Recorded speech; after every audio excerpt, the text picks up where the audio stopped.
So imagine you're scrolling through TikTok. It's probably late, you're deep in the algorithm, and you see it for the 10th time today. Another meme, another video, all using that opening, the one everyone knows. Hell, even if you've never seen the original show, you know the song, you know the visuals, the memes are fucking inescapable. But have you ever stopped somewhere between the cat videos and the movie clips and actually asked, why? Why is this 90-second sequence burned into the memory of an entire generation? In the next few minutes, we're going to give you all the tools needed to understand why this isn't just a catchy opening. It's the single greatest, most unfuckwithable piece of anime history ever made. Ready?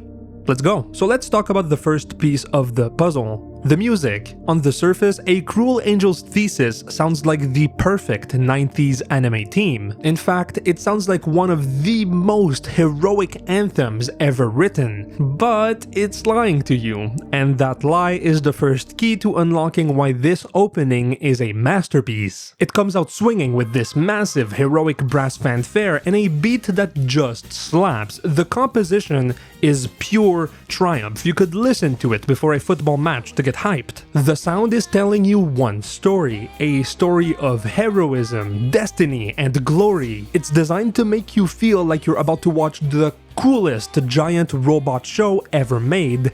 And that's how it gets you. But then you listen to the lyrics, and that's when the entire floor drops out. The lyrics are melancholic, they're like a thesis statement for existential dread. Lines like a cruel angel, rise up young boy and become a legend, isn't really a call to be the hero, it's more like someone is forcing you to be that hero. This is where we get the song's central irony. The clash between the triumphant sound and the despairing lyrics create a lot of dissonance. It's like playing a beautiful, majestic wedding march at a funeral. And there's a level of genius here that most people don't take into account. That introduction is a big, formal middle finger to the anime openings of its time. Seriously, go back and listen to them. The 90s were full of simplistic openings about the power of friendship or the thrill of adventure. You had Sailor Moon's syrupy romance or Dragon Ball Z's carefree call to action. They were great for what they were, but A Cruel Angel's Thesis is playing an entirely different sport. It's not there to sell you on a fun adventure so much so as it's there to prepare you for what's to come. No pun intended. Okay.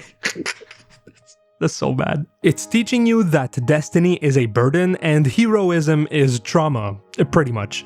But why is that relevant? Well, it's because on its own, it's just a cool, edgy song, but when you pair it with the visuals, that's when it becomes a weapon. And if you've seen this opening, you know what I'm talking about. On a first watch, the visuals are a total sensory assault. It's this chaotic 1.5-minute hurricane of flashing text, religious symbols, and cryptic shots of characters looking like they need about 10 years of therapy. It feels random, like the director just threw everything at the wall to look cool. But just like the music, the visuals are lying to you. None of it is random. It's a carefully constructed puzzle box and every single shot is a clue. Think about what you're actually seeing. You get these brain-melting flashes of what looks like pages from the Dead Sea Scrolls, slammed between shots of giant robots. You see crosses, the Tree of Life from Kabbalah, and images of angels that look anything but holy. It's religious iconography on steroids. Then you get these incredibly intimate, almost uncomfortably close shots of the characters. Shinji curled up in a ball, Asuka looking furious, Rei in a tube,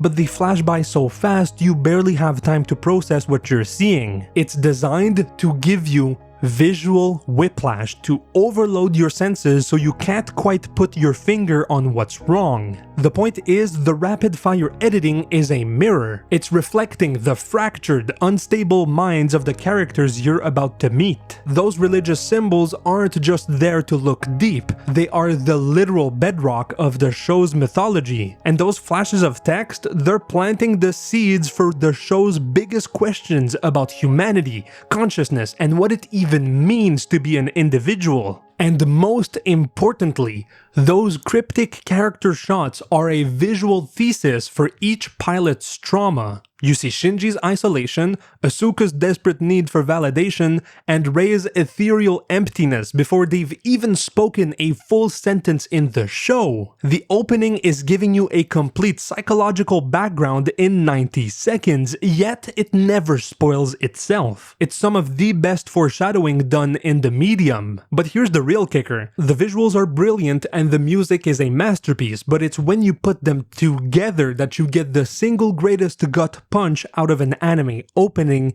ever. This is when we get to the core of the entire argument. It's not just a cool song over cool pictures, it's a deliberate act of psychological warfare on the viewer. It's the moment you realize you've been lied to. The entire opening is a beautiful, elaborate con. To really understand this opening, you have to understand that the man who directed it, Hideaki Anno, is a creator who is famously and pathologically dishonest about his own work. He constantly misleads, deflects, and outright lies in interviews, and that philosophy of deception is the final key to this puzzle. Here's how the con works. The music is targeting your logical brain. Your ears are getting blasted with this triumphant, heroic anthem. The music is screaming, yeah, get in the robot, save the world, you're the chosen one. Your brain hears that and thinks, okay, I know what this is. This is Gundam. This is Macross. This is a show about cool robots and saving the world. It's familiar, it's comfortable, and it puts you at ease. But while your logical brain is being baited into a false sense of security, the visuals are staging a quiet coup on your subconscious. The flashes of trauma, the cryptic symbols, the raw pain in the character's eyes, that's all being mainlined directly into your emotions. You feel that something is deeply wrong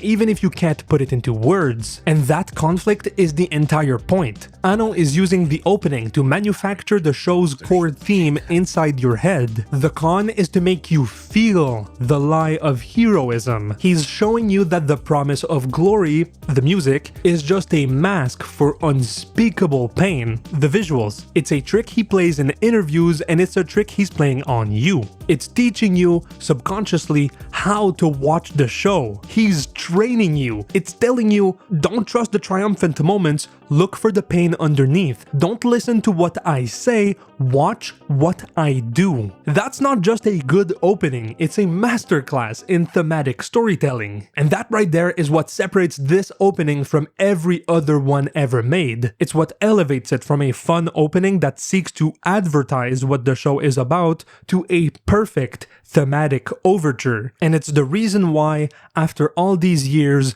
it still holds the title of the greatest of all time. On that note, please like and subscribe, let me know what your thoughts are in the comments, and thank you for watching.